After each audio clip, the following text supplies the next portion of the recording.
Shalom, shalom, peuple de Dieu. Shalom à vous tous qui aimez le Seigneur. Nous vous souhaitons la bienvenue dans notre message d'aujourd'hui sur la Sainte Montagne. Je sais que vous serez grandement bénis. Le message d'aujourd'hui, nous sommes un jour merveilleux, le jour de la fête des parents et une fête en l'honneur des parents. C'est pour cela que nous voulons donner aussi un message qu'il faut pour honorer la mémoire des parents, honorer le travail des parents, honorer tous les parents qui peuvent être en train de nous écouter en ce moment. Et ça sera aussi un bon moment pour tous les enfants d'écouter aussi la parole de Dieu et de pouvoir recevoir aussi ces messages, cet enseignement qui pourra aider la bonne marche dans toute famille. Si tu aimes vraiment tes enfants, si tu aimes tes petits frères, tes grands frères, tu peux leur envoyer ces messages et je sais que ça va les aider. Et si vous aimez vos parents, vous pouvez aussi les appeler à suivre ces messages. Vous pouvez transférer ces messages. Ça va montrer que vous avez réellement compris quelque chose de très important dans ce message et ça fera plaisir à vos parents. Un enfant qui va envoyer ces messages à son père, à sa mère, ça sera un signe qui prouve que réellement l'enfant a compris ces messages et c'est ce qu'il veut pour ses parents, c'est ce qu'il veut pour sa mère, c'est ce qu'il veut pour son père. Alors, bonne fête des parents à tous les parents et nous allons nous incliner en prière pour recommander cette parole d'aujourd'hui entre les mains de Dieu. Seigneur, Dieu Tout-Puissant, Créateur du ciel et de la terre, toi, le parent par excellence, et toi qui nous as donné la capacité d'être parents, nous te disons merci. En ce moment où, Seigneur, il y a des parents qui nous suivent, il y a des enfants qui nous suivent, Seigneur, je veux que ce message puisse être un message qui va aider les familles à se reconstituer, qui va aider les parents à jouer bien leur rôle et qui va aider, Seigneur, les enfants à respecter leurs parents et à comprendre l'importance des parents parce que c'est toi qui as donné le pouvoir à un parent d'engendrer. Bénis ce moment, bénis celui qui m'écoute, bénis la Sainte Montagne, bénis, Seigneur, ô Dieu, tous ceux qui t'aiment, bénis-les, Seigneur, épanouis-les à tous égards et que ce moment soit un moment merveilleux dans ta présence, dans cette fête des parents. Permets que nous puissions vraiment recevoir ce message, qui soit, Seigneur, un message que tu vas remplir de ta présence et de ta sagesse. Au nom de Jésus-Christ, nous avons ainsi prié. Amen. Oui, bien-aimés dans le Seigneur, nous avions commencé depuis un temps, nous étions en train de parler de 12 qualités d'un père. Et aujourd'hui, nous allons essayer juste de réciter. Il nous restait, je pense, 2 qualités à la fin. Et nous allons essayer de parler de cela et nous allons donner beaucoup d'autres conseils sur le cœur du Père. Et donc, les sous-thèmes d'aujourd'hui, à l'occasion de cette fête de parents, j'aimerais que nous puissions parler du thème « Moi et le Père, nous sommes un ». Ça, c'est Christ qui avait dit de son Père. « Moi et le Père, nous sommes un ». Ce n'est pas le Père qui a dit ça, mais c'est le Fils qui a dit ça. Et ça sera l'un des cadeaux que tu peux donner à tes parents. Quand tu dois dire des choses, c'est que le Père aurait voulu, mais toi tu les dis. Et tu ne les dis pas au Père, mais tu les dis là où tu étais parti, là où tu étais seul. Tu les dis. Ça sera quelque chose de très important. Alors, je rappelle rapidement les 12 qualités. Les pères, premièrement, les pères engendrent. biologiquement, ou il peut appeler au ministère. C'est une manière d'engendrer. Les pères engendrent. Deuxièmement, les pères éduquent. Il éduque, les pères forment, les pères donnent la doctrine. C'est les pères qui donnent la doctrine. C'est lui qui éduque. C'est lui qui donne la ligne à suivre. Troisièmement, les pères. Donc, je suis en train de dire les pères, comme nous sommes en train de parler aujourd'hui des parents. Donc, comprenez ça, l'autorité de la mère est cachée aussi dans les pères. Troisièmement, les pères châtient. Les pères, ils le corrigent, ils les châtient. Et selon Hébreux 12, 6, vous devez savoir que Dieu, il le frappe, il le châtie tous ceux qui le considèrent comme fils. Donc si quelqu'un évite de te châtier, il ne te considère pas comme son fils ou sa fille. Si quelqu'un te reproche, te sanctionne, sache qu'il te considère comme son fils ou sa fille. Seulement, pour les parents, ne châtiez pas l'enfant dont tu n'es pas sûr. Parce que même Dieu lui-même, il châtie les personnes qu'il considère comme ses fils, comme ses filles. C'est très important. C'est lui que tu ne considères pas comme ton fils, tu n'es pas sûr qu'il est ton fils, ne les châtiez pas. Laissez-les dans ses désordres, que la nature puisse s'occuper de lui. Alors, quatrièmement, les pères, ils pardonnent, ils récupèrent. Cinquièmement, les pères protègent et ils contrôlent les fils. Sixièmement, les pères nourrissent et ils serrent le fils. Il nourrit, il sert le fils qui est encore immature. Quand le fils grandit, le fils nourrit les pères.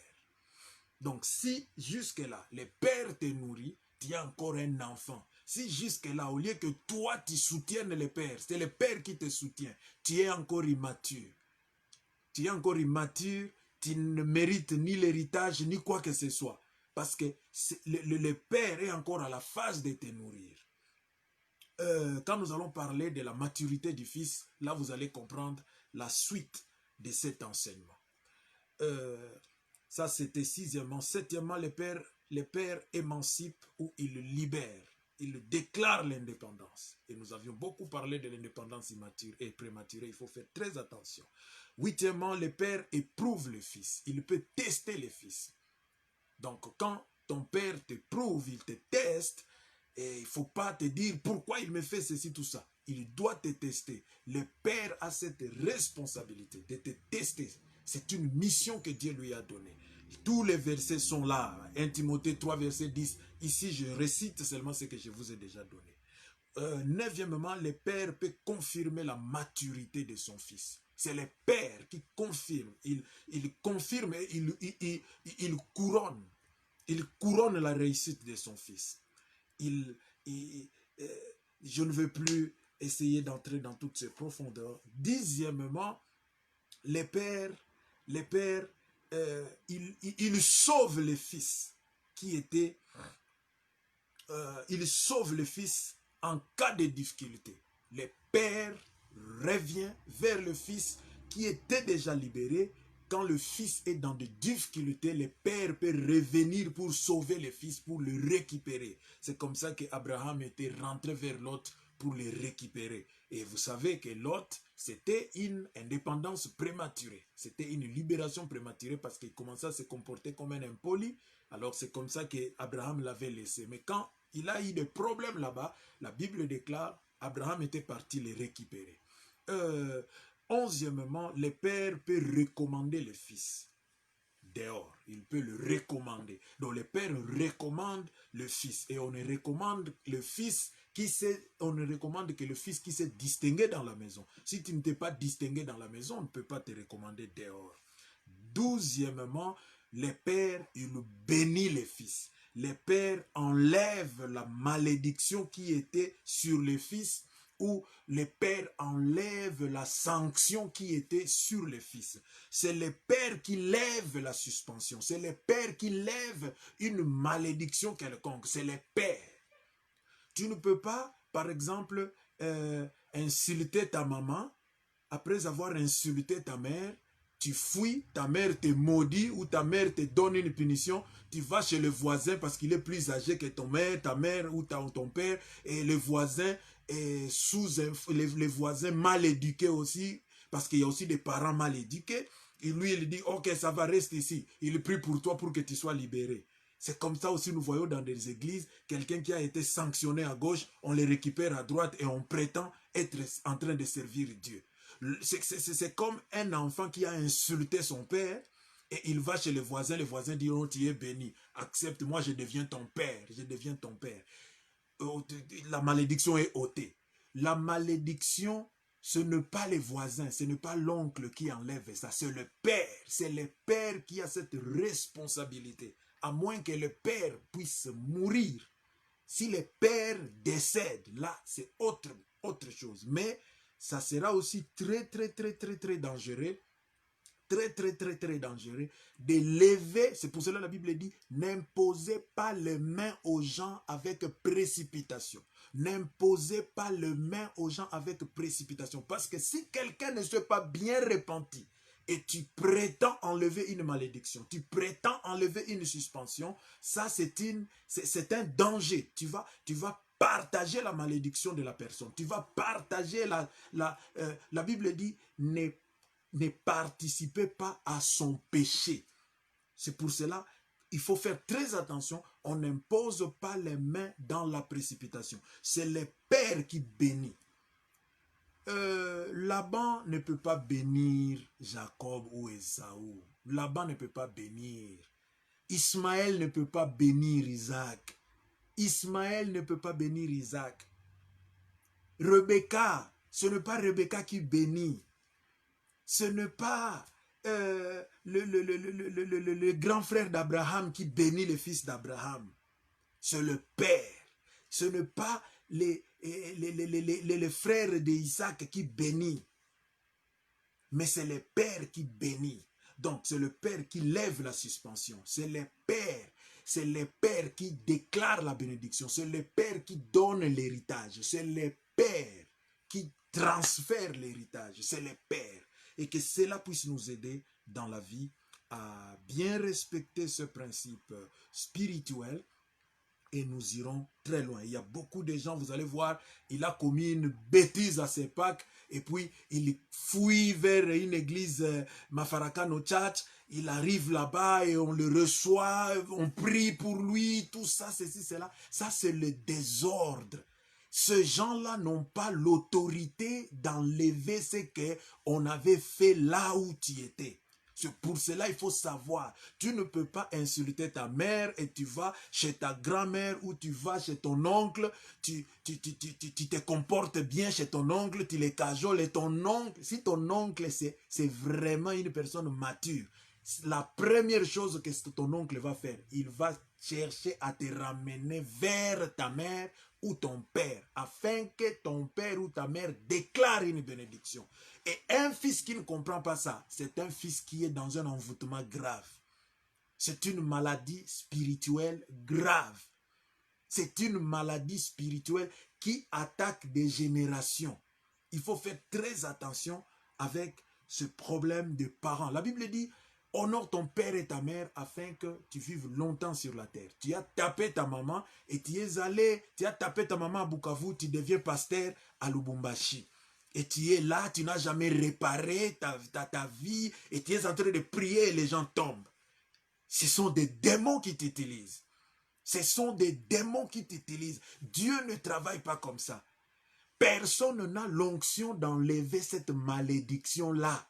Sauf de rentrer, même si le pasteur a l'onction, il va prier pour toi.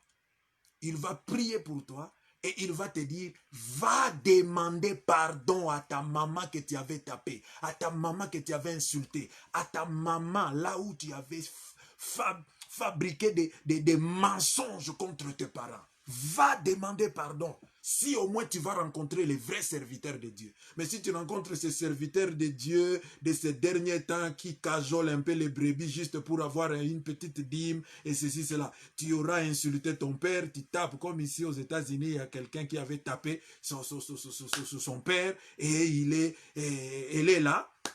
Elle est là parce que c'est une dame, et puis elle est là, et elle prétend être bien, on est en train de prétendre servir l'Éternel. Non! Ou on est en train de prétendre être en bonne relation avec Dieu. Ce n'est pas normal. Tu as insulté tes parents, ta prière est une abomination. Tu as insulté tes parents, tu as déshonoré tes parents, tu as déshonoré Dieu. En cette fête de parents, ne sois pas têtu, ne sois pas voyou jusqu'à chercher ta propre mort. Rentre vers le parent, va leur demander pardon.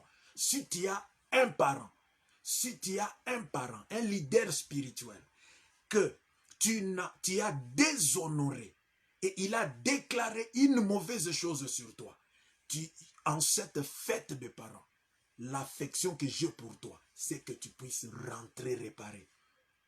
Rentrer réparé. C'est très important. Personne ne peut, même si vous allez chercher l'homme qui a l'onction, il prie et les arbres disparaissent. Il prie et les océans disparaissent. Il ne va pas faire disparaître cette malédiction-là. L'onction que le Père, Dieu a donnée aux parents, c'est une onction. Tu ne peux pas marcher à l'encontre de cela. Celui qui s'élèvera contre l'autorité de son père et de sa mère, sa lampe s'éteindra dans l'obscurité. C'est ce que la parole de Dieu dit. Ta lampe va s'éteindre dans l'obscurité et tu seras malheureux. Éphésiens chapitre 6, verset 2, la Bible dit, honore ton père et ta mère afin que tu vives longtemps sur la terre et que tu sois heureux. Moi, je me tiens beaucoup plus à cette partie d'être heureux sur la terre. Tu ne seras pas heureux, même si les gens peuvent faire semblant de t'acclamer. Tu ne seras pas heureux dans ta vie. Tu as toutes les raisons du monde dans cette fête des parents de réparer ta vie devant Dieu, devant les hommes, devant les parents, devant l'église. Répare devant les parents biologiques, répare devant les parents spirituels, répare. Et que le parent biologique ou spirituel, qu'ils arrivent au niveau de dire, cet homme-là, cet enfant-là n'a pas de problème. Qu'on dise cette phrase sur toi et tu iras loin dans ta vie. Tu iras loin dans ta vie. Que personne ne te trompe que personne ne te trompe, mon fils, que personne ne puisse t'embrouiller avec un comportement satanique, te soutenir dans des comportements qui ne tiennent pas. Je connais avec l'éducation, il y a eu l'éducation de ces derniers temps où les enfants sont tellement impolis, les enfants tapent leurs parents, les enfants insultent leurs parents. Mon fils, ma fille, tu auras de sérieux problèmes dans la vie. Tu ne pourras pas évoluer à cause de ce que tu es en train de faire. Faisons donc très attention. La Bible déclare dans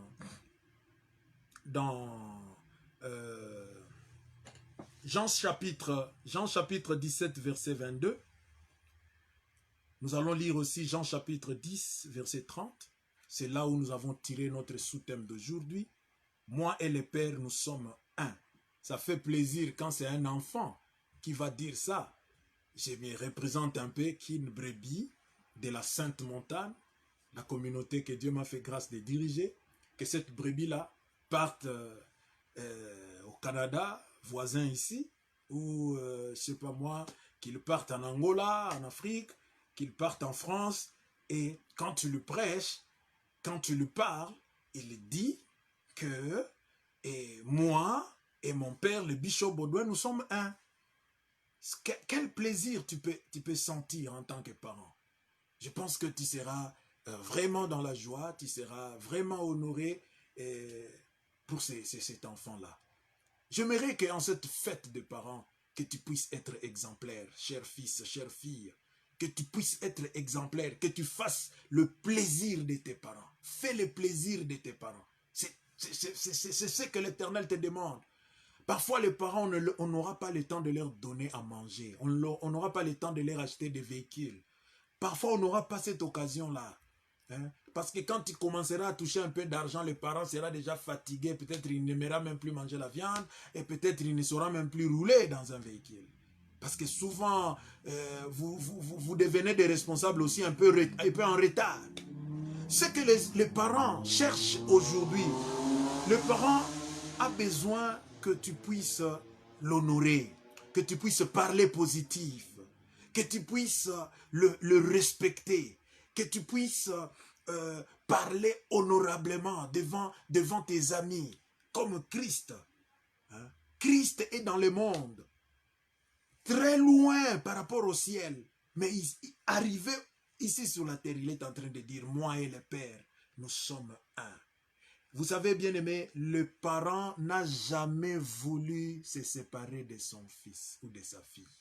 Retiens ça, si tu écris ça. Un parent n'a jamais voulu se séparer de son fils, de sa fille. Même quand il se marie, elle se marie. C'est pour cela que vous voyez parfois le parent pleurer. La fille qui part, le parent pleure. Le fils qui part, le parent pleure. Il est dans la joie parce que l'enfant va faire sa vie. Mais le parent, normalement, nous n'aimons pas libérer nos enfants. Nous n'aimons pas libérer nos enfants. Je me rappelle moi-même, au pays, je n'ai lâché depuis que je parle de ma fille aînée, depuis qu'elle était née jusqu'à ce qu'elle ait le diplôme d'État. Ça, c'est par rapport à la grâce que le Seigneur m'a faite. Je ne dis pas que c'est comme ça que tu dois te comporter. J'aimais tellement mes enfants que mes enfants, je ne les laissais pas aller. Parfois, mes enfants commençaient même à bouder pour dire que non, nous voulons aller à pied à l'école. Nous voulons aller à pied à l'école. Moi, je disais, je ne veux pas. Je ne veux pas. Et il fallait un chauffeur, parfois il fallait des gardiens, tout ça. Je les envoyais à l'école, toujours sécurisés. Ils le partaient et ils le rentraient. Ils le partaient et ils le rentraient. Parce que j'avais eu des messages. Une fois, je dormais, j'ai vu certains songes là, tout ça. Le Seigneur m'a dit, il faut protéger, sécuriser tes enfants. C'était un peu comme ça. Ce n'est pas ça la préoccupation. Mais je suis en train de vous montrer un peu comment je ne voulais pas lâcher les enfants. Les enfants étaient partis de la naissance jusqu'à ce qu'elle ait le diplôme d'État. Le diplôme d'État. Là, je parle de ma fille aînée et de ses petits frères, bien sûr. Jamais je les avais laissés partir à pied et rentrer. En fait, je disais que j'avais cette petite grâce, d'avoir ce moyen-là, de les sécuriser, de les amener et de les retourner. Quand nous sommes venus ici, ma fille a commencé l'examen, l'université, et ses petits frères dans des écoles secondaires et consorts. La première fois quand j'avais laissé ma fille, avant j'avais commencé, parce qu'ici tu ne vas pas trouver les chauffeurs si facilement comme ça, il faut avoir beaucoup d'argent. Alors bien aimé dans le Seigneur, qu'est-ce que j'ai commencé à faire? J'ai commencé à amener ma fille. J'ai commencé à amener ma fille à l'université. Je l'amène et je la retourne. Et j'avais senti que c'était tellement pesant pour moi. Pour les autres écoles, nous louons le Seigneur, les écoles avaient les bus et comme ça, il n'y a pas de problème. Mais j'ai commencé à l'amener à la retourner, C'est-à-dire, j'étais en train de réfléchir un peu seulement comme j'étais là au Congo. Et puis à un certain moment, j'ai compris que non, l'enfant a grandi, il faut la laisser. Je l'ai laissée, elle est partie, maintenant elle est en train de terminer sa deuxième année à l'université. Et je pense que c'est cette peine que j'avais, elle n'est plus là. Je suis en train d'expliquer cette peine-là juste pour savoir comment. Hein. Et maintenant, il y a un véhicule qui doit... Ici, elle connaît conduire, parce qu'on n'a pas de chauffeur. Si elle connaît conduire, il faut qu'elle conduise maintenant. Mais je l'enseigne un peu comment conduire. Je trouve qu'elle n'est pas encore assez mature. Elle veut conduire, mais moi je trouve qu'elle n'est pas encore suffisamment forte pour conduire. Et je ne veux pas. Je la bloque, je cache les clés, tout ça et comme ça. Pourquoi? Et dans son enfance, elle peut dire, papa me bloque, mais en réalité, je crains quoi? Je crains quoi? Les chauffeurs, ils le savent. Je crains quoi? Avec son âge, elle se voit jeune, je vais conduire rapidement, tout ça, et je me dis, je risque de perdre l'énergie d'une vingtaine d'années. Comme ça, je risque de perdre cette énergie si je la laisse, je lui laisse le volant prématurément. Bien aimé, je suis en train de donner ces exemples. Ce n'est pas pour montrer quelque chose ou un matériel quelconque. On n'a rien pratiquement. Parce qu'un moyen de déplacement, c'est rien ici. C'est rien. Donc il n'y a rien à se vanter là-dessus. Ceux qui sont ici savent que c'est rien. C'est rien. Tu peux trouver un véhicule n'importe comment. Alors, bien-aimés dans le Seigneur, vous savez, bien-aimés, pourquoi je bloque ma fille?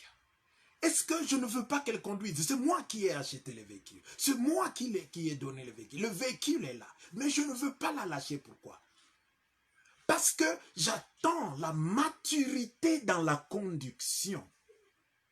J'attends la maturité dans la conduction. C'est ce que Dieu fait avec nous aussi. C'est ce que Dieu fait. Nous n'aimons pas souvent lâcher nos enfants. Alors, chers enfants, en ce jour de la fête des parents, soyez très sensibles. Soyez très sensibles. Dieu désire que vous puissiez retenir ce message important qui va vous aider à aller loin dans la vie.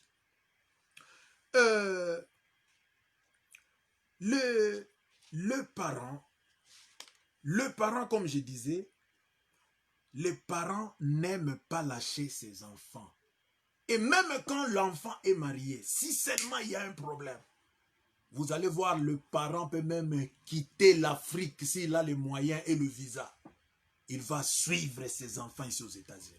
Si c'est au Congo, il peut payer le billet. Il descend au Congo parce que un parent ne se sépare pas avec ses enfants. Même quand on vous laisse vous marier, nous ne vous lâchons pas. Nous aimons bien. La Bible dit, vous quitterez.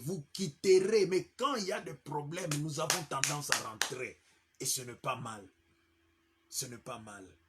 Un vrai père, un vrai parent, il comprend ce que je suis en train de dire. Nous sommes très liés à vous, chers enfants. C'est pour cela vous devez comprendre. Je vous prie de comprendre la profondeur de l'enseignement que je désire donner aujourd'hui. Qu'est-ce que je désire vous transmettre? Le parent désire que vous restiez collé à lui. C'est ce que Psaume 127, versets 3 à 4 disent. La Bible dit que les enfants sont des flèches entre les mains du guerrier. Et particulièrement les enfants de la jeunesse. Les enfants de la jeunesse sont une flèche entre les mains du guerrier. En d'autres termes, normalement un enfant, c'est une flèche, un fils. C'est ce que la Bible dit. Le fils reste attaché. C'est ce que Christ avait dit. Moi et le Père, nous sommes un. La guerre de la rédemption, Dieu l'a livrée avec sa flèche aînée. Sa flèche prémisse de tous les enfants. C'était Christ. Et Christ en tant que fils, la Bible dit, le fils de la jeunesse, ce sont des flèches entre les mains du guerrier, entre les mains du Père.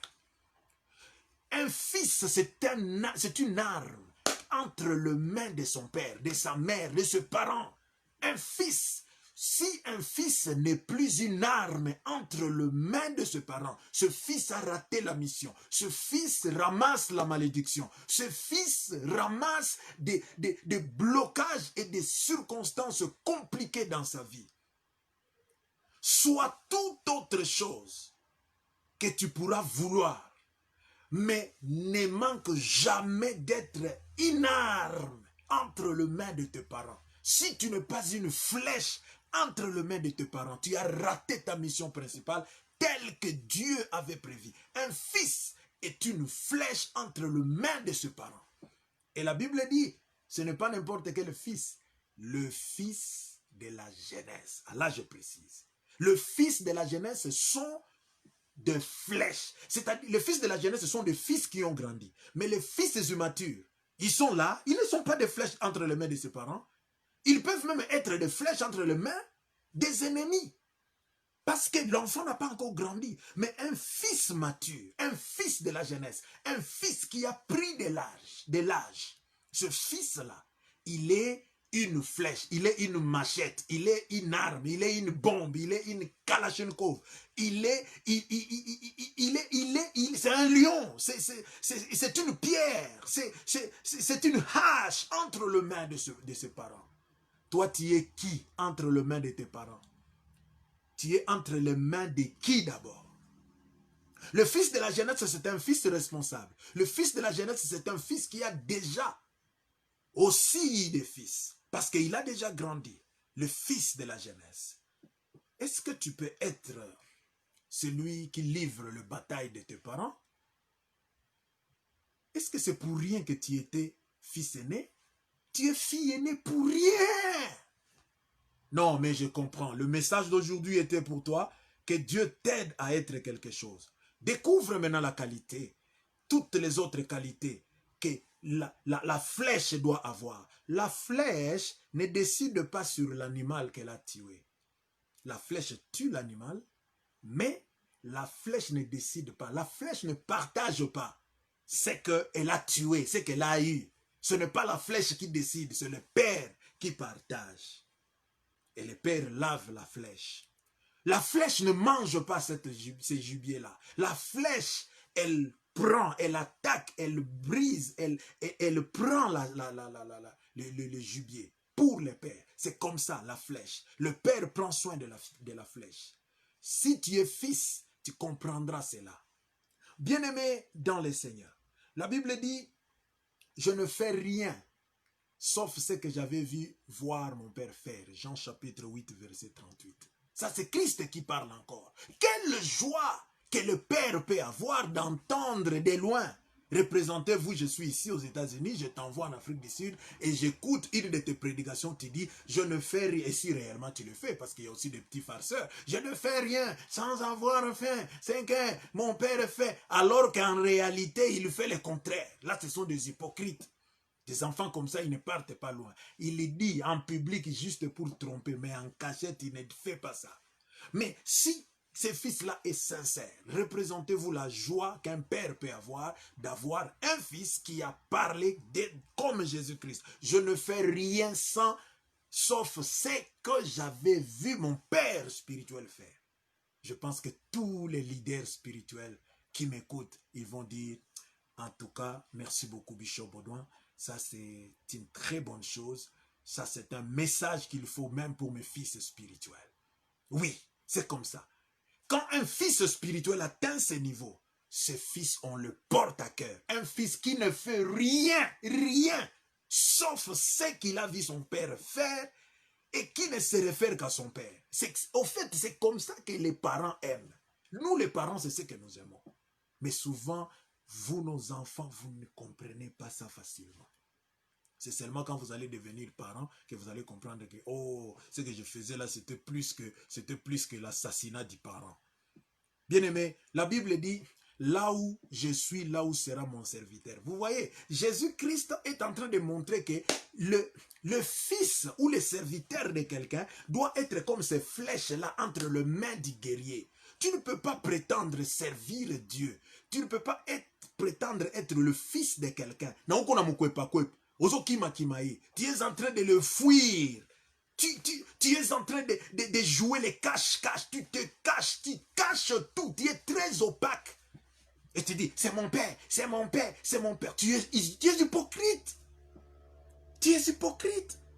Ce n'est pas normal. Là où je suis, c'est là où sera mon serviteur. Je ne fais rien sauf ce que j'avais vu mon père faire. C'est comme ça. Mais si vous voyez, par exemple, des gens, un groupement d'hypocrites et d'enfants qui n'obéissent pas à leurs parents, ils peuvent dire non, non, non, non, non, ce message est inutile. Ce message ne serait pas bon. Mais ils aimeraient que leurs enfants puissent les écouter. Alors ça, c'est la méchanceté. Parce qu'ils connaissent la vérité, mais ils ne veulent pas la pratiquer. Ils veulent que les autres pratiquent cette vérité en leur faveur, mais qu'eux ne pratiquent rien. Ça, c'est la sorcellerie, c'est la méchanceté. Et Dieu condamne des actions comme ça. En cette fête de parents, comporte-toi, si tu es un fils, comporte-toi comme un fils qu'il faut. Si tu es un parent, alors que ce message puisse aider, que tu puisses l'envoyer à tes enfants et que tu puisses aider tes enfants à respecter ça et à respecter les enfants d'autrui. Et si tu es parent, tu étais en train de protéger un enfant d'autrui qui avait déshonoré son père, ce que tu fais, c'est la sorcellerie. Retourne l'enfant d'autrui chez ses parents. C'est très important. La Bible déclare Jean chapitre 12, verset 26, si quelqu'un me sert, qu'il me suive. Et là où je suis, là où aussi sera mon serviteur. Le fils doit être attaché à son père. Et celui qui me sert, mon père l'honorera. Vous comprenez? La flèche, elle reste entre les mains du guerrier. Et si elle sort, écoutez ce principe important. Si tu es fils de quelqu'un, quand tu veux sortir, c'est le père qui donne et la vitesse, et la direction, et l'objectif. Ce n'est pas la flèche qui donne sa propre direction. Quand un fils qui prétend que je suis fils de quelqu'un, mais en sortant, il a des choses contraires à ce que son père a prévu. Ça, ce n'est pas un fils, c'est un infiltré dans la famille d'autrui. C'est un infiltré. Aujourd'hui, dans la fête des parents, Dieu veut que tu te répandes. Si tu es infiltré dans la famille d'autrui, alors répands-toi et comporte-toi comme il faut. Ce n'est pas une bonne chose. La flèche ne peut pas prendre la direction qu'elle veut. Tu sors et puis tu prends la direction que tu veux. Ça, c'est une flèche magique. C'est une flèche qui a des esprits différents, des esprits impurs. La flèche prend la direction que le père, le guerrier, a donnée. C'est-à-dire, là où je suis, là où sera mon serviteur. Là où je t'envoie, c'est là où tu dois aller. Ce que je te dis, c'est ce que tu vas faire. Jésus-Christ avait même dit, si vous m'aimez, gardez mes commandements. Et si vous gardez mes commandements, c'est alors que vous serez vraiment mes disciples. Si tu veux être vraiment disciple de Jésus-Christ, sache que tu dois respecter ses commandements. Et si tu veux être vraiment fils de quelqu'un, il ne faut pas parler seulement fils, je suis fils de tel, et tu ne respectes pas. Moi, quand je dis j'étais converti entre les mains, aux pieds du pasteur Jacques Verneau. Je pense que quand on regarde mes enseignements, ma manière de diriger, tout ça, quand on regarde mes prédications, on sent qu'il y a une sémence de Jacques Verneau à moi. Et il y a des aînés qu'on avait trouvés qui peuvent reconnaître réellement celui-ci. Il a la sémence. Je suis passé entre les mains du pasteur Lukusa. Quand on me suit, on sent que celui-là, il a la sémence, le style de prédication, la sagesse, la prédication de cet homme-là, Lukusa. J'ai travaillé dans les centres évangéliques, cité évangélique, viens voir, avec le pasteur Jacques Calabo. Et vous pouvez sentir, vous pouvez voir que l'organisation de la Sainte Montagne, le sérieux que j'affiche à la Sainte Montagne, vous sentez que jeu de parents. Nous sommes arrivés à Bukavu. Nous avons reçu la grâce d'avoir l'huile consécratoire, la première huile que nous avions reçue avec le bishop Uwezo. Et on sent que Uyumutu, cet homme ici, il est passé entre les mains de certaines personnes. Et des personnes qui ont quand même gardé un certain témoignage. C'est comme ça. Un fils, tu ne peux pas prétendre être fils de quelqu'un et puis tu détruis cette personne et puis tu prétends, je ne sais pas moi, être qui. Ce n'est pas normal. Ce n'est pas normal. Bien-aimé dans le Seigneur.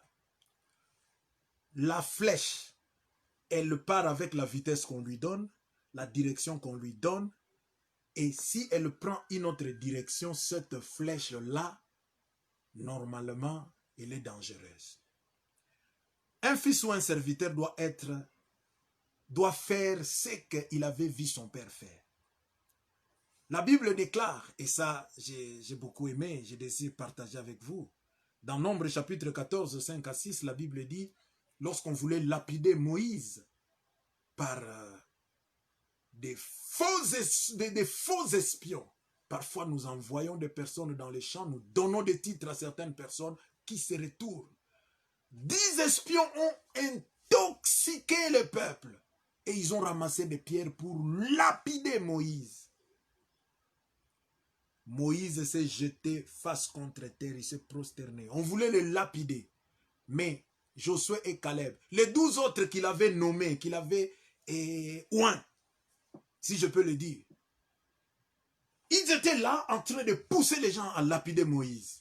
Malheur à de tels fils qui poussent que le peuple lapide les leaders qu'il avait établis. Ça, c'est une malédiction grave dans la vie. Tu réunis les gens pour qu'on puisse lapider ton père spirituel. Les 10 espions, regardez un peu ça. Ils ont mobilisé les gens pour qu'on lapide leur père spirituel. Leurs parents. C'est lui qui leur avait donné la mission, qui leur avait fait l'appel, qu'on le lapide.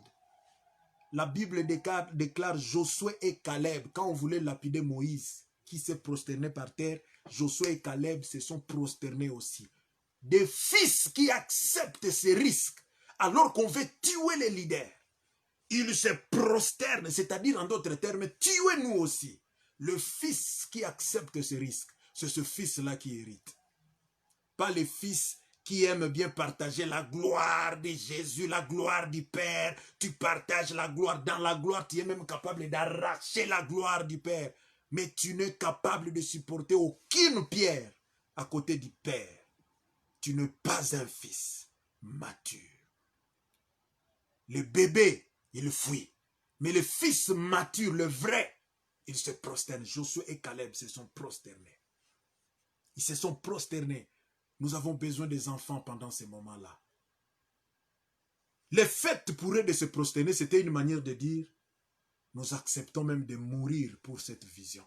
Nous acceptons de mourir. Si les leaders partent, donc, les pères ou rien. Les pères ou rien. C'est cet enfant-là, ce sont des enfants comme ça qui doivent hériter. Les pères ou rien. Quand un enfant a toujours tendance de penser biaké, c'est un mauvais enfant. Il ne mérite pas. C'est un enfant qui est incapable de créer, de faire des cohéritiers. C'est un enfant qui détruit tous les héritiers parce qu'il n'aime pas les cohéritiers. Mais regardez Josué et Caleb, ils se sont prosternés. On a besoin et que Dieu te donne des gens comme ça, des fils comme ça, des enfants comme ça. Et si tu es fils de quelqu'un, fils spirituel ou fils biologique, je te demande, peu importe ce que ton père a fait, peu importe, lorsque on veut lapider ton père, jette-toi. Sois du côté de ton père. Tu ne peux pas être plus spirituel que les fils de Kadhafi quand même. Et la Bible que tu lis là, qu'est-ce qu'elle t'a impacté en quoi? En des troubles ou en quoi? Juste en des versets pour tromper les gens? Bien-aimés dans le Seigneur, nous devons faire très attention. Marie de Magdala, la Bible déclare, Marie de Magdala. J'ai beaucoup aimé cette dame lorsque j'ai compris sa spiritualité. Et je comprends pourquoi Jésus-Christ, quand il est ressuscité, il ne s'est pas montré aux apôtres. Il est allé se montrer à Marie de Magdala. Il est spécial. Jésus-Christ, on l'a tué. Cloué à la croix, on l'a mis au tombeau. C'était une honte, c'était un ridicule, c'était un échec. Les apôtres, il y en a qui sont partis même en voyage. Le 3e jour, s'il vous plaît. Les apôtres étaient dans autre chose. En d'autres termes, Balobi, toboa kisamutango. Asia Koufina, bon, qu'ils pourrissent là-bas, tout ça, c'est pas notre problème. Mais Marie de Magdala, elle a réuni certaines femmes. Elle a dit, partons. Qu'on parte. Si vous lisez très bien Marc 16, 1 à 3, elle ne partait pas pour regarder si Jésus-Christ était ressuscité. Lisez très bien. Elle partait, elle se posait même qui va dérouler pour nous la pierre, tout ça, qu'on amène des aromates pour aller essayer de mettre le parfum pour que l'odeur ne sorte pas. On a besoin des enfants comme ça. Si tu es enfant, tu m'écoutes. Ton père, ta mère ont besoin que tu couvres leurs faiblesses, que tu couvres leur nudité, que tu ufunike aibu yabo. Marie de Magdala, elle se dit, Yesu alisha kufa, Ikwanaoza, arufu ya Yesu, que l'odeur de pourriture de Jésus-Christ ne parte pas trop loin. Qu'on ne dise pas, regardez le roi des rois, regardez le Seigneur des seigneurs, lui qui marcha sur les eaux, lui qui a multiplié le pain, il est devenu comme ça. Mais il y a des enfants qui sont contents quand ils sentent ces odeurs-là. Ils prennent même une partie de pourriture, ils les amènent. Vous voyez cette pourriture ici, c'est la pourriture de ma mère. Quelle malédiction! Quelle malédiction! En cette journée de fête de parents, je veux que tu changes. Est-ce que tu ne peux pas chercher un peu de parfum? Ce message t'énerve? C'est vrai? Ce message t'énerve? Et tu veux avoir des enfants alors que tes enfants puissent détruire toute votre personnalité. Mais ce n'est pas ce que je veux pour toi. Que Dieu te pardonne. Que tes enfants puissent changer si tu vas changer. Bien-aimé dans le Seigneur, Marie de Magdala est allée, non pas pour chercher Jésus-Christ ressuscité, mais juste pour couvrir les odeurs, les pourritures. C'est-à-dire, il y a des gens, même quand ils découvrent qu'effectivement il y avait erreur, effectivement mon père était devenu ivre, mon père alilewa, baba yango alifanya makosa. Il y a des enfants comme le fils aîné de Noé, cet enfant-là, même quand il découvre la vraie erreur de ses parents, il rentre à reculons. Il part, il couvre le père. Voilà le fils qui peut hériter. Voilà le fils qui peut aller loin. Marie de Magdala a vu Jésus-Christ avant les apôtres. C'est tout à fait normal. C'est tout à fait normal. As-tu déjà caché des pourritures de tes parents? Parce que vouloir ou pas, tu le verras un jour. Tu le verras un jour. As-tu déjà couvert ces pourritures-là? Les odeurs mauvaises de votre famille, de la famille de ton père, as-tu déjà couvert ça? Tu es quelle sorte de fils? Tu es quelle sorte de fille? Tu es l'enfant cadet de Noé ou bien tu es l'enfant mature? Si tu continueras à être cadet comme ça, tu vas finir ta vie avec la malédiction. Cette fête de parents, peut-être tu n'as jamais reçu un message assez strict. Si tu ne changes pas tes langages devant tes parents, tu périras. Tu seras détruit toi et ta descendance. Honore ton père et ta mère afin que tu sois heureux sur la terre et que tu vives longtemps. On ne blague pas avec les géniteurs. On ne blague pas face au litoka. As-tu déjà couvert la nudité de tes parents? As-tu déjà couvert ça? Et tu dis, c'est mon père, c'est ma mère, c'est ton père et c'est ta mère, si seulement ils sont dans des grosses jeeps. Mais les jours qu'ils n'ont plus rien, les chemises sont déchiquetées, les souliers ne sont pas là, tu les caches et tu commences à prétendre présenter les pères de ton voisin. Oh, quelle malédiction! Je connais un enfant qui avait caché ses parents le jour de son mariage. Idiot qu'il est. L'idiotie veut dire tu es insensé.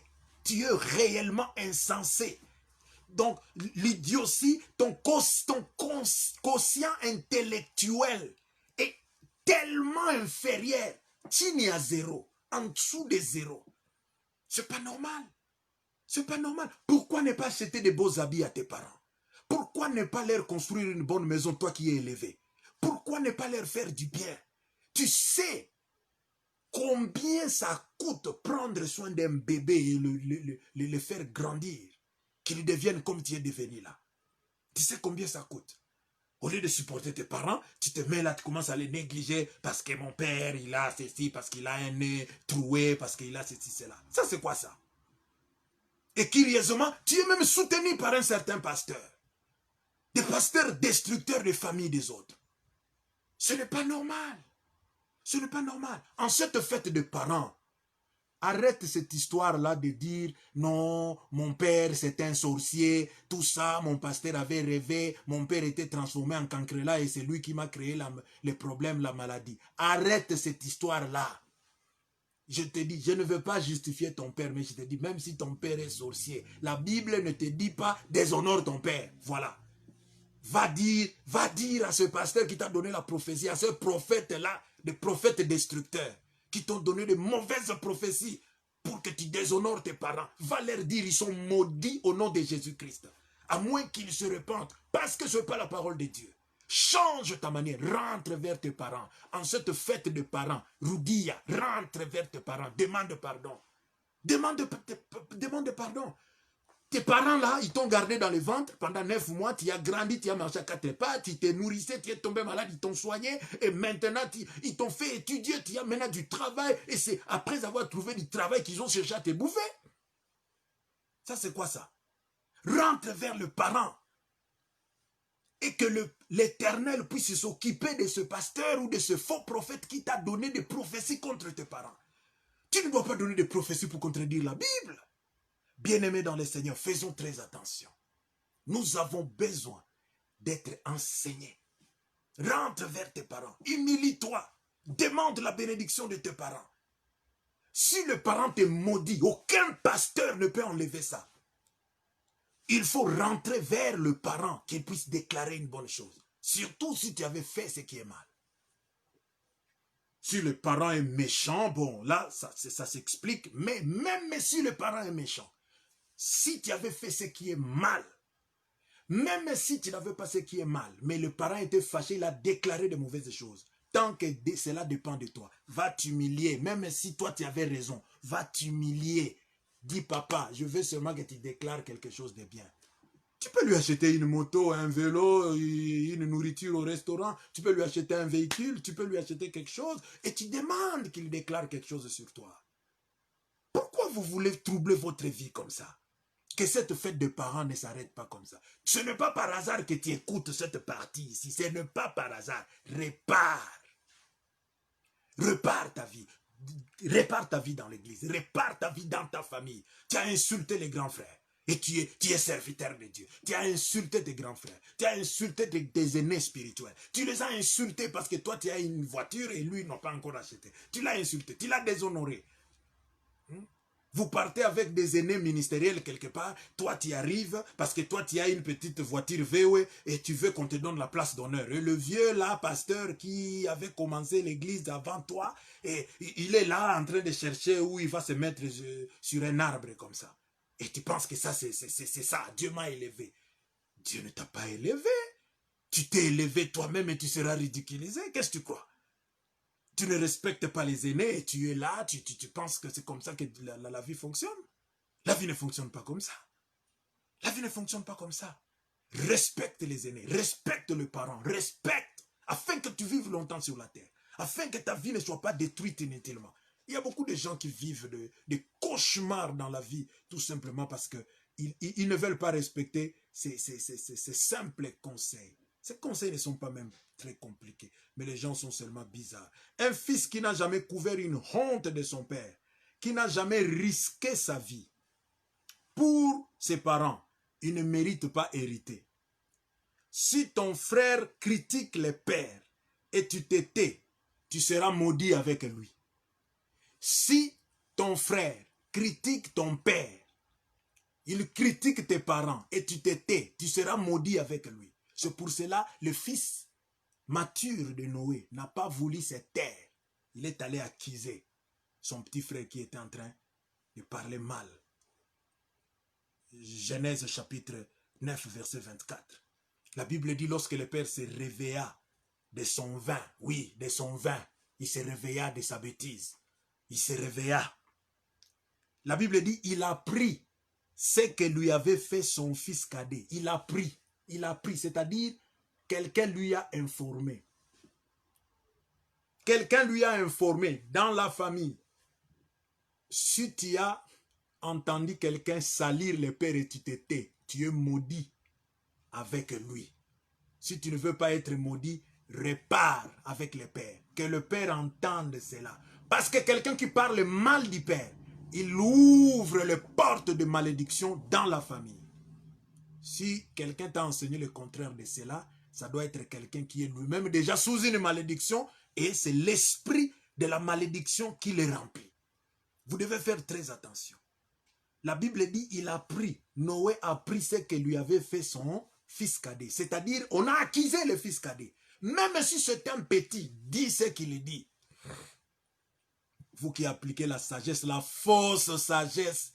La fausse sagesse. Quelqu'un est en train de dire des mauvaises choses contre les pères. Quelqu'un est en train de dire des choses qui peuvent détruire la maison, qui peuvent détruire la famille. Et tu te tais. La sagesse culpabilisatrice. Si tu caches des choses comme ça, tu te tais, tu penses que tu es sage. C'est une malédiction.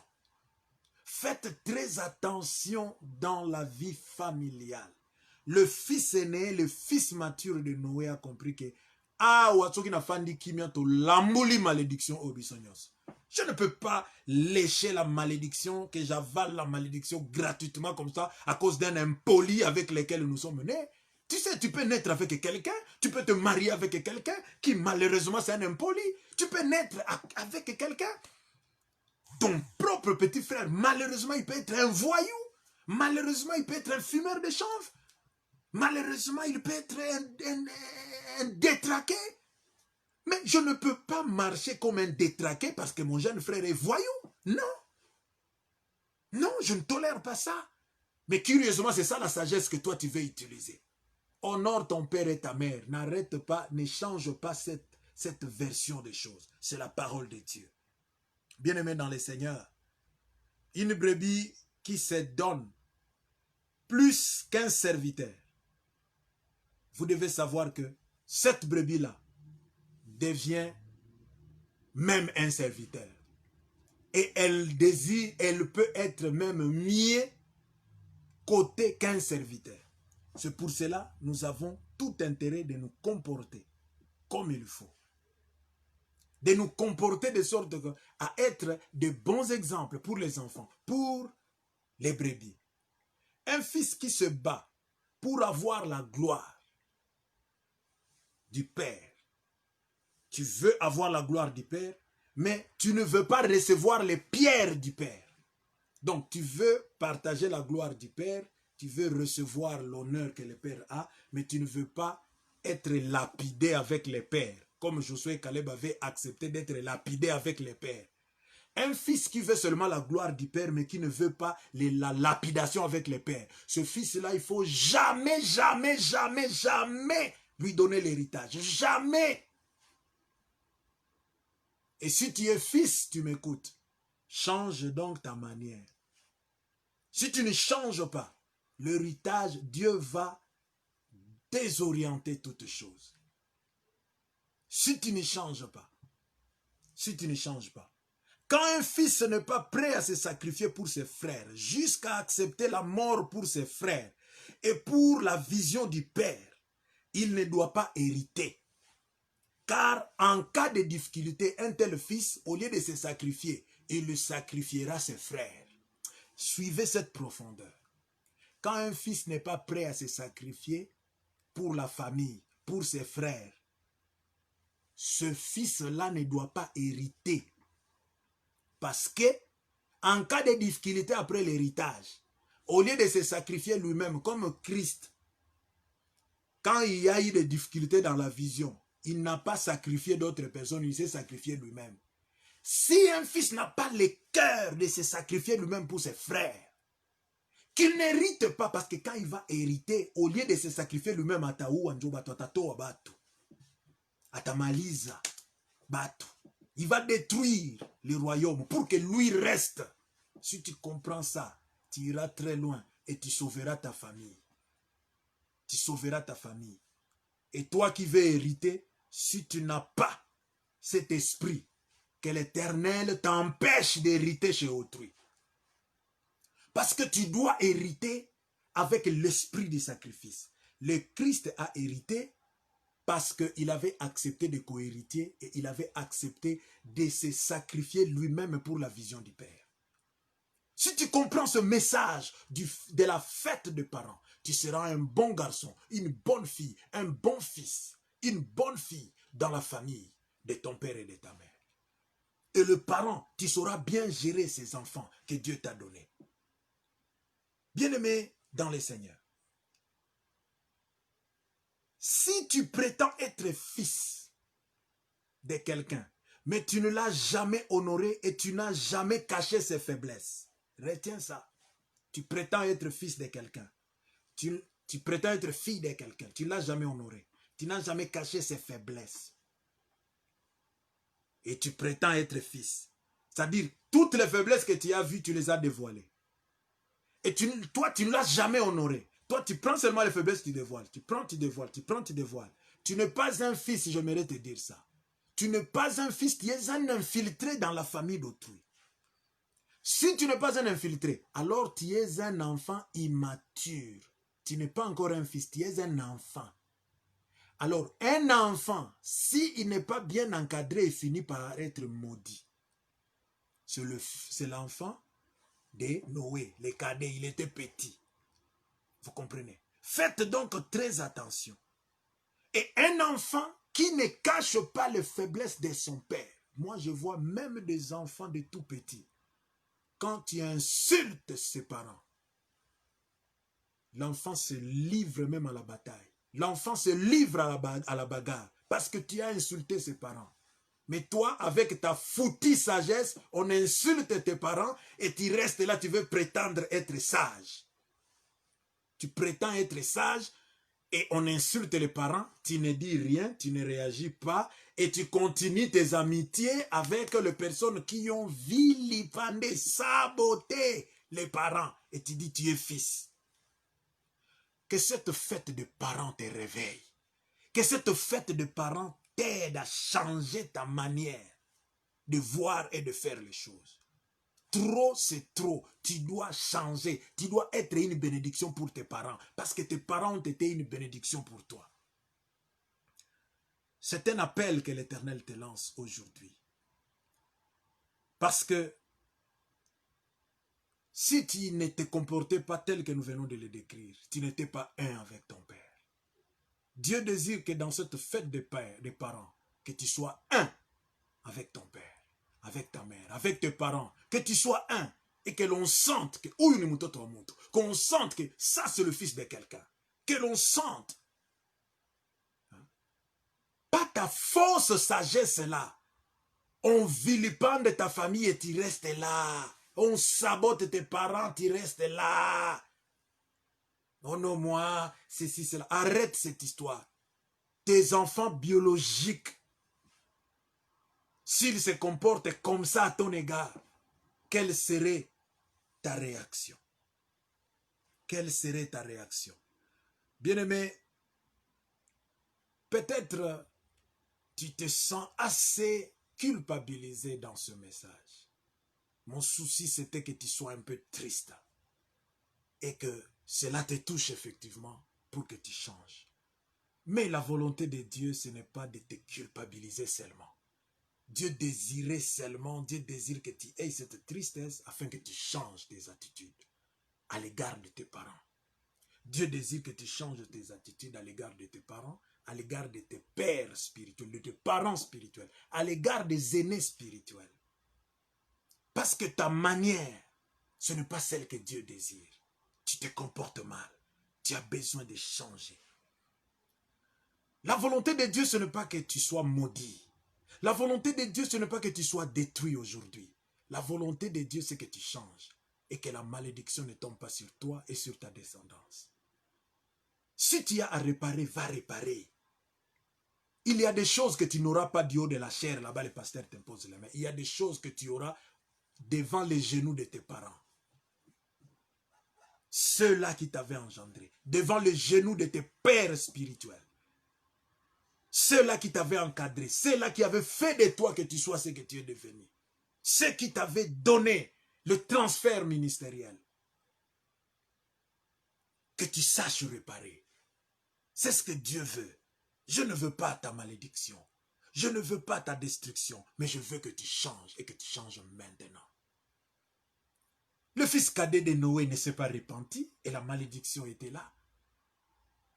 Mais Dieu, avec Christ, avec l'œuvre de la croix, Jésus-Christ est capable d'ôter toutes les malédictions. Si seulement tu crois. Si seulement tu crois. Tu avais tabassé tes parents. Tu as ridiculisé tes parents. Un fils comme Absalom, par exemple, qui avait même couché avec orgueil. Et il a couché avec les femmes de son père. Quel degré de malédiction. C'est pour cela qu'il était mort. Hein? les génitaires, tu sabotes là où tu étais passé. Ça, c'est quoi ça? Ça, c'est quoi ça? Quand tu détruis la source, tu veux boire quoi? Tu vas boire la boue. Quand tu troubles la source, tu vas boire la boue. Et c'est comme ça, il a bu la boue.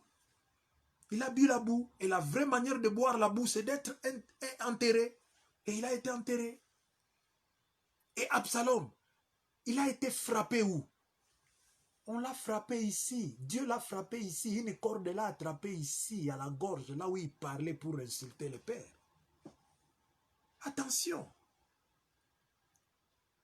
Curieusement, j'aimerais quand même dire quelque chose. Dans les églises, nous avons vu des choses. À Bukavu, je ne veux pas citer cette église-là, mais les anciens de la ville, ils peuvent savoir. Il y a une vingtaine d'années maintenant. Il y a une vingtaine d'années maintenant, il y avait une fille qui avait été payée pour saboter un pasteur. Et cette fille, on lui a donné de l'argent par des gens qui voulaient faire tomber ces pasteurs. C'est regrettable. Ils ont conçu des mensonges contre le pasteur. Le pasteur a été suspendu par des gens qui ne veulent pas réfléchir beaucoup. Ou peut-être c'était déjà prémédité. On l'a suspendu. On l'a vilipendé. Il était vraiment saboté. Mais c'était un montage qu'on avait fait contre lui. C'était un montage. Après ce montage-là, l'homme a souffert. Quelques années après, la suspension. Je ne veux pas citer la communauté, mais c'est quelque chose qui s'était passé. La fille est tombée malade. Et Dieu lui a dit en songe, si tu ne te repens pas à cause de ce que tu avais fait, tu vas mourir. Tellement que Koukobatu, il y a des gens qui ont été formés pour résister contre la repentance. Il y a des gens, ça c'est de l'occultisme vraiment. On prépare l'enfant pour que donc si tu te repens, tu mourras. Regarde les messages que les prophètes lui avaient donnés. Il y a des prophètes qui seront chicotés sérieusement là-bas en enfer à cause de ce qu'il donne comme prophétie. Bien-aimé, parce que dans cette histoire-là de la suspension de ces pasteurs, il y avait même des prophètes qui étaient montés. Bien-aimé dans le Seigneur, après la fille était tombée malade. Malade, malade, malade. Quand elle a vu qu'elle voulait mourir, c'est alors qu'elle dira la vérité. Mais le pasteur avait déjà souffert autant d'années dans le ridicule, dans Munjala, la famine, les difficultés, il était ridiculisé et Dieu a frappé cette fille.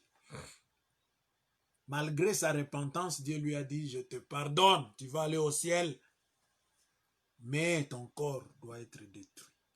Peut-être parce que Dieu savait que cette fille, même si elle est rentrée, on va encore, parce que il va prophète, il va spécialiste, il faut encore rentrer. Ah, tout ça, changer encore la version. Dieu a dit, non, non, tu dois partir. Tu dois partir. Et elle est partie. Le pasteur avait déjà souffert. Bien aimé dans le Seigneur. Et moi, je pense que c'était un très bon jugement que cette fille parte. Que cette fille soit enterrée. C'était la volonté de Dieu, vraiment. C'était la volonté de Dieu. Je me pose la question. Si l'enfant de Noé, qui avait vu la vraie nudité, était maudit par les pères, et la malédiction l'a frappé. Maintenant, qu'est-ce que Dieu peut faire à un enfant qui n'a pas vu la nudité de son père, mais qui a seulement fabriqué parce qu'on lui avait promis $100. Il fabrique un mensonge, parce que des gens comme ça existent aussi dans les églises. Il fabrique un mensonge juste pour casser, détruire les pères. Et il détruit la mère, il détruit le père, il détruit l'église. Juste avec un mensonge là, fignolé sataniquement. Maintenant, qu'est-ce que Dieu peut faire à un tel enfant? Qu'est-ce que Dieu peut faire à une telle fille qui fabrique la nudité du père? La nudité, le père n'était pas resté nu, il n'a pas bu, il n'était pas resté nu, mais l'enfant fabrique la nudité. Il dessine la nudité imaginaire du père. Et ce sont là des fils et des filles qui remplissent certaines églises. Des fils qui imaginent la nudité. Qu'est-ce que je peux dire pour que le père, je décrive un peu la nudité du père, elle peut ressembler à quoi? Que je réfléchisse un peu, que je conçoive un peu la nudité que je n'ai pas vue, mais que je décrive seulement une nudité. Oh, quelle malédiction, quel blocage, quelle malédiction, quelle difficulté. Je la chair de poule pour un tel enfant. As-tu réellement vu la nudité de ton père? Et si tu l'avais vu et tu parles, tu es maudit. Et si tu n'as pas vu mais tu en parles, tu es quoi maintenant? La volonté de Dieu, ce n'est pas que tu sois détruit aujourd'hui. Il y a des serviteurs de Dieu. Là-bas au Congo, nous avons entendu aussi beaucoup de choses. Je ne soutiens personne. Personne du tout. Mais j'aimerais dire ceci. La nudité du Père, qu'elle soit vraie, qu'elle soit fausse, elle tue. Voilà. La nudité du Père, qu'elle soit vraie, qu'elle soit fausse, elle tue. Elle tue. Lorsque on la vilipende, elle tue. Lorsqu'on la respecte, elle produit la vie. Voilà. Parce que c'est par là que la vie passe. La nudité du père, la nudité des parents, c'est un mystère. C'est un domaine très glissant, très dangereux.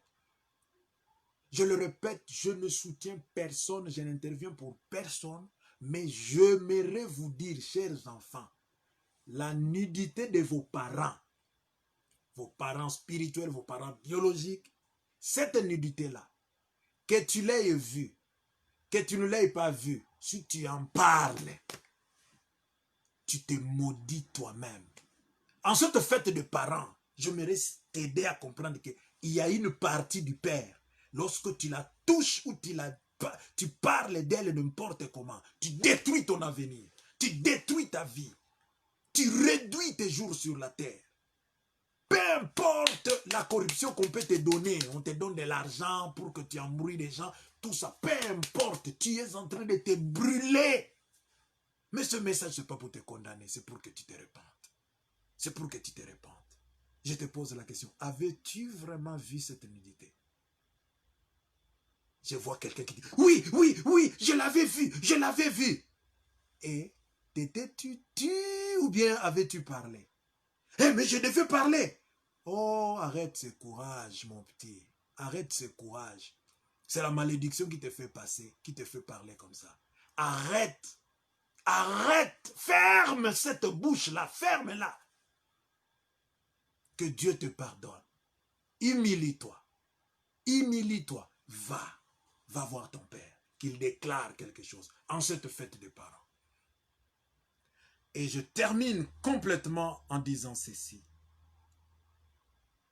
Chers enfants, chers serviteurs de Dieu, brebis du Seigneur, vous devez savoir, si vous voulez être héritier, imitez Isaac, imitez Jésus-Christ, imitez Salomon, c'est très important. Isaac avait accepté la mort pour la vision de son père. Jésus-Christ avait accepté la mort. Pierre avait accepté la mort. Voilà les gens que vous pouvez imiter. Paul avait accepté la mort. Tous les apôtres avaient accepté la mort pour la vision. Mais Absalom, lui, il n'avait pas accepté la mort pour la vision, mais il avait décidé de tuer les pères pour arracher La Bible dit, Jésus-Christ n'a pas vu les titres de la divinité comme une proie à arracher. Philippiens chapitre 2, 4 à 9. Il s'est humilié lui-même. Lui ne cherchait pas à arracher l'héritage. Mais Absalom cherchait à arracher une proie que le père était en train de manger. C'est ça, Absalom. Ne te comporte pas comme Absalom dans la famille.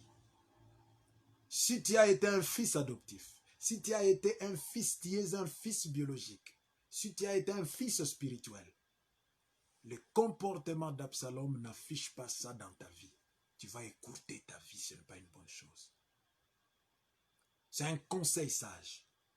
Et pour les héritiers, en cette fête de parents, j'aimerais vous transmettre une sagesse. Si vous la respectez, vos parents vous aimeront encore beaucoup. Écoutez. Les héritiers, il y a 3 sortes d'héritiers. Ou en d'autres termes, il y a 2 sortes. Mais la deuxième sorte a 2 sous-catégories. Première qualité des héritiers, ce sont des héritiers orphelins. Un héritier orphelin, il hérite, son père n'est plus là. Il hérite et quand tu le prends, il fait ce qu'il pense, ce qu'il veut. C'est son temps. Le père a terminé. Est-ce que vous me captez? Bien-aimé, la deuxième catégorie d'héritiers, ce sont des héritiers non orphelins. Et dans les héritiers non orphelins, retiens ça très bien. Il y a les héritiers non orphelins, des héritiers non orphelins, mais autoproclamés. Ce n'est pas le père qui l'a installé. Il s'est battu lui-même jusqu'à s'autoproclamer en écrasant l'autorité du père. Il s'autoproclame. Et celui-là, il aime arracher les titres de l'héritage comme une proie. C'est le Absalom, les Adonijah, et il est capable de troubler et le père, de troubler et le père et le royaume, et même de tuer le père. Et ça, c'est une grave malédiction. Ne sois pas comme ça. Et la deuxième sous-catégorie des héritiers non orphelins, ce sont des héritiers non orphelins préétablis par le père qui est encore vivant. Et le père l'installe et le père lui-même est encore vivant. Le père se retire, mais il est encore vivant. C'est ce que Dieu fait. Ce sont ces héritiers-là que je te donne des exemples. Je sais que tu seras très content et je sais que ça va t'aider à comprendre mieux ce que j'ai dit. Jésus-Christ, c'est un héritier non orphelin. Un héritier qui a son père. Son père l'a préétabli. Avant la création du monde, il l'avait préétabli. Et cet héritier-là, retiens bien, le fils, l'héritier orphelin, il fait ce qu'il veut. L'héritier non orphelin, mais autoproclamé, il fait ce qu'il veut et il s'attaque contre le père. Donc les 2 premiers-là, ils font ce qu'ils veulent. Le non orphelin, l'héritier orphelin, il fait ce qu'il veut parce que c'est son temps. Il n'y a personne qui va le juger pour ça parce que c'est lui maintenant le père. C'est lui maintenant le leader. Mais l'héritier non orphelin, autoproclamé, lui, son père est là, mais il s'élève contre le père et il veut détruire, même tuer le père. Et l'héritier maintenant non orphelin, mais préétabli par le père qui est encore vivant, Njo Banani. Njo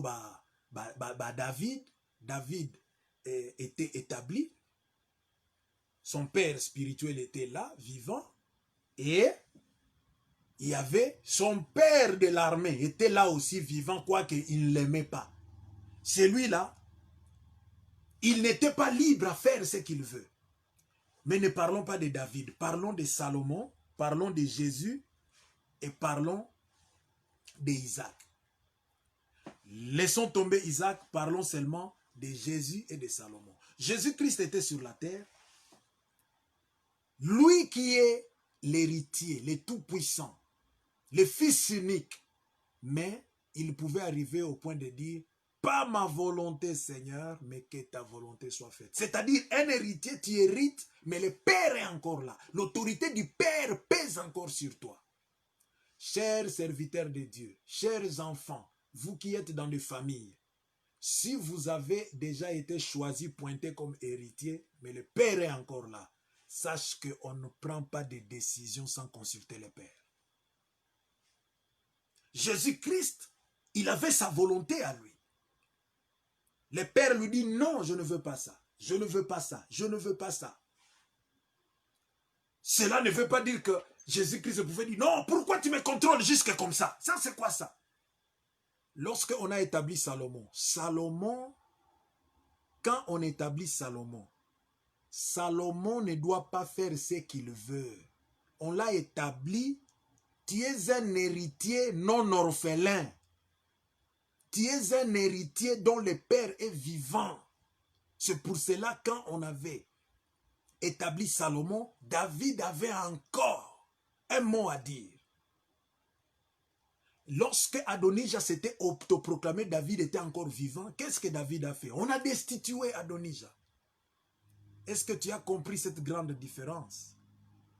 Un héritier non orphelin, c'est-à-dire un héritier dont le Père est encore vivant. Il ne prend pas de décision lui-même. Il ne fait pas ce qui lui passe par la tête. C'est comme une flèche. On lui donne la direction, il le fait, il va dans cette direction, il tue l'animal, c'est le guerrier, c'est le père qui va gérer l'animal. C'est comme ça. Salomon était devenu libre après la mort de David. Après la mort de David. Alors, si tu as hérité de David, moi je dis souvent à mes fils biologiques et spirituels, je leur dis, moi je suis David. Donc si vous êtes héritier de Baudouin, Baudouin est encore vivant, vous êtes dans le système des héritiers non orphelins. Et c'est ce que Dieu veut. C'est comme ça qu'il a traité son fils. C'est comme ça qu'il a traité son fils. Son fils est sur la terre, mais il ne fait pas ce qu'il veut. Il ne fait que la volonté du Père. Un fils qui prétend être héritier et qui ne respecte pas ce que le Père dit, ce fils-là n'est pas un héritier. Salomon ne devait pas faire du n'importe quoi. Salomon devait suivre exactement ce que David. Et vous savez une particularité de Salomon. Salomon ne parle jamais des erreurs de David. Jamais. Si toi tu prétends être héritier de David et tu parles contre David, là je parle dans votre communauté ou dans votre église ou dans votre famille, tu parles, tu sabotes ton père, tu parles mal de celui dont tu prétends hériter, tu n'es pas son héritier, arrête de tromper. Tu n'es pas son héritier, tu es un infiltré, tu es un Adonijah, tu es un Absalom. Ça n'existe pas. Que cette fête de parents change ta mentalité. Que les vers de terre qui sont dans ta tête soient enlevés, jetés dans le feu au nom de Jésus-Christ. Comme Paul avait secoué le serpent qui était attaché à sa main. Que le ver de terre attaché à ta main spirituelle, attaché à ton cerveau spirituel, que ces serpents soient enlevés au nom de Jésus-Christ, jetés dans le feu. Bien-aimé dans le Seigneur, si tu es un héritier, Et Salomon qui avait hérité. Salomon, je vous dis que c'est un héritier non orphelin. Un héritier, tu hérites, ton père t'a préétabli, il t'a installé. Il t'a installé et il est vivant. Un héritier non orphelin, il ne fait pas du n'importe quoi. Tu n'es pas comme ces prophètes ambulants, ces petits messieurs qui montent ça et là, tout ça sans père. C'est pas comme ça. Salomon, c'est quelqu'un qui hérite toujours l'oreille du côté de sa mère. Sa mère est là, son père est là. Il veut faire ceci, il veut faire cela. Vous comprenez? Le père et la mère sont en train de contrôler. En cette fête de parents, le meilleur cadeau que tu peux donner à tes parents, c'est leur dire, papa, j'ai compris le message du Bishop Baudouin et je veux pratiquer ça. Je te dis, le parent à qui tu donneras ce message, et si réellement le parent écoute ce message, le parent, toi ça peut te faire mal ce message, mais si ton père écoute ce message, père, je te demande, pardonne à cet enfant qui t'aura donné ce message. S'il t'avait fait de mauvaises choses, je te supplie, mon collègue père, je te supplie, mère, je te supplie, toi parent, ton enfant a écouté ces messages et il a compris, elle a compris qu'elle doit changer. C'est pour cela qu'elle t'a donné ces messages. Je te supplie, en tant que parent, pardonne à cet enfant. En tant que parent, je te supplie, déclare des choses positives en faveur de cet enfant qui t'a envoyé ce message. Je te supplie. Écoute, donne à cet enfant une nouvelle chance.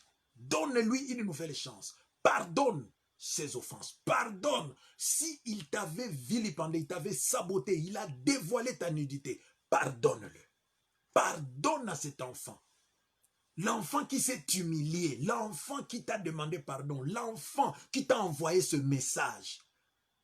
C'est-à-dire, il est touché et il veut ton pardon. Il veut une nouvelle chance. Pardonne-le. Pardonne-le. Nous allons prier le Seigneur. Éternel Dieu Tout-Puissant, je te supplie de pardonner tous les enfants qui s'humilient en ce moment. Ils avaient déshonoré leurs parents et il y a beaucoup de blocages et de démons qui ont été libérés contre ces enfants, conformément à ta parole. Ces démons ne sont qu'en train de respecter ta parole parce que c'est toi qui leur as permis d'attaquer ces enfants qui commencent à sentir comme si il y a l'esprit de malheur et l'esprit de mort qui les attaque. Parce que tu dis dans ta parole, honore ton père et ta mère afin que tu sois heureux sur la terre et que tu vives longtemps. Maintenant qu'ils se sont humiliés, après cette parole, Seigneur, mon message, ce n'est pas pour que ces enfants soient attristés, énervés. Mais mon message, c'est pour qu'ils se repentent et qu'ils vivent. Je prie pour les héritiers non orphelins qui ont commencé à combattre les parents. Seigneur, ça c'est l'esprit d'Adonijah et d'Absalom. Et ces deux enfants étaient morts, jeunes, subitement détruits. Je te supplie que les enfants qui m'écoutent en ce moment, qu'ils soient délivrés au nom de Jésus-Christ. Que l'esprit d'Adonijah et d'Absalom quitte nos enfants au nom de Jésus-Christ. Père, donne l'humilité aux enfants qui ont de la responsabilité, aux enfants qui ont de l'autorité sur leurs frères, aux enfants biologiques qui ont de l'autorité